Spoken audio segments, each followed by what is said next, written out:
കേട്ടറ്റിൻ്റെ 2024 previous year question പേപ്പറാണ് നമ്മൾ പറയുന്നത്. ഇത് കേട്ടറ്റ് 2-ൻ്റെയാണ് ക്വസ്റ്റ്യൻ. നമുക്ക് നോക്കാം. ഒന്നാമത്തെ ക്വസ്റ്റ്യൻ, താഴെ പറയുന്നവരിൽ ജസ്റ്റൽ സൈക്കോളജിയുമായി ബന്ധപ്പെട്ട മനഃശാസ്ത്രജ്ഞ വിചക്ഷണനാര്? ഓപ്ഷൻസാണ് കർട്ട് കോഫ്ക, കോഹ്ലർ, മാക്സ് വെർത്തിമർ, മുകളിൽ പറഞ്ഞവരെല്ലാം. ഇതിൽ ആൻസർ വരുന്നത് മുകളിൽ പറഞ്ഞവരല്ല, ഈ 3 പേരുണ്ട്. രണ്ടാമത്തെ ക്വസ്റ്റ്യൻ, കുട്ടികളിലെ പഠന വിഷമതകളെ തിരിച്ചറിയാൻ ഉപയോഗപ്പെടുത്തുന്ന പരിശോധകം താഴെ പറയുന്നവയിൽ ഏതാണ്? ആൻസറായിട്ട് വരുന്നത് നിദാന ശോധകം. രണ്ടാമത്തത് കേട്ടോ, ബി ആണ് ആൻസർ വരുന്നത്. ഇനി മൂന്നാമത്തെ ക്വസ്റ്റ്യനാണ്, സർഗാത്മകതയെ സംബന്ധിച്ച 2 പ്രസ്താവനകളാണ് താഴെ കൊടുത്തിരിക്കുന്നത്. സർഗാത്മകത പഠനത്തിൽ നിന്നും ലഭിക്കുന്ന ഒരു പെരുമാറ്റ രീതി മാത്രമാണ്.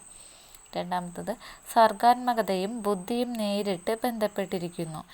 ഇനി പ്രസ്താവനയാണത്, പ്രസ്താവന ക്വസ്റ്റ്യനാണ്. ഇതിൽ പ്രസ്താവന 1 മാത്രമാണ് ശരിയായത്, പ്രസ്താവന 2 മാത്രമാണ് ശരിയായത്. ഇതിൽ ആൻസർ വരുന്നത് ബി ആണ്, പ്രസ്താവന 2 മാത്രമാണ് ശരിയായത്.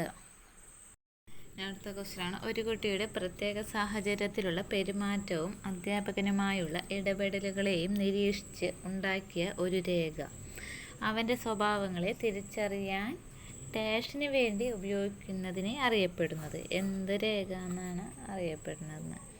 ഇതിൽ ഓപ്ഷൻസ് വരുന്നത് ക്യുമുലേറ്റീവ് രേഖൻ്റെ, പ്രകടന രേഖൻ്റെ, കേസ് സ്റ്റേറ്റ് ഉണ്ട്. അതിൽ അനക്ഡോട്ടൽ രേഖ എന്ന് പറയുന്നതാണ് ഒരു ശരിയായിട്ട് വരുന്നത്.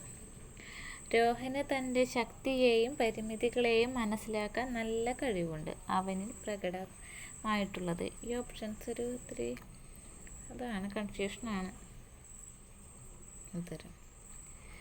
ഇനി ആറാമത്തെ ക്വസ്റ്റ്യനാണ്, മുൻകൂട്ടി നിശ്ചയിച്ച പ്രകടന മാനദണ്ഡം അടിസ്ഥാനമാക്കിയുള്ള വിദ്യാർത്ഥികളുടെ ഗ്രേഡിംഗ് സമ്പ്രദായം അറിയപ്പെടുന്നത് എന്തെന്നാണ്?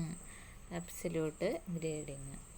ശാരീരികമായ അനാരോഗ്യ കാരണങ്ങളാൽ 8ാം ക്ലാസ്സിൽ പഠിക്കുന്ന പൂർണിമ തൻ്റെ സഹപാഠികളെക്കാൾ പഠന കാര്യങ്ങളിലും സാമൂഹികപരമായ പ്രവർത്തനങ്ങളിലും മോശം പ്രകടനം കാഴ്ചവെക്കുന്നു. ഇവിടെ അവലംബിക്കാവുന്ന വികസന തത്വം ഏത്? ഇത് പരസ്പരബന്ധ തത്വം. റിഫ്ലക്റ്റീവ് നിരീക്ഷണം, അബ്സ്ട്രാക്റ്റ് കോൺസെപ്ച്വലൈസേഷൻ എന്നീ പദങ്ങൾ ആവശ്യം.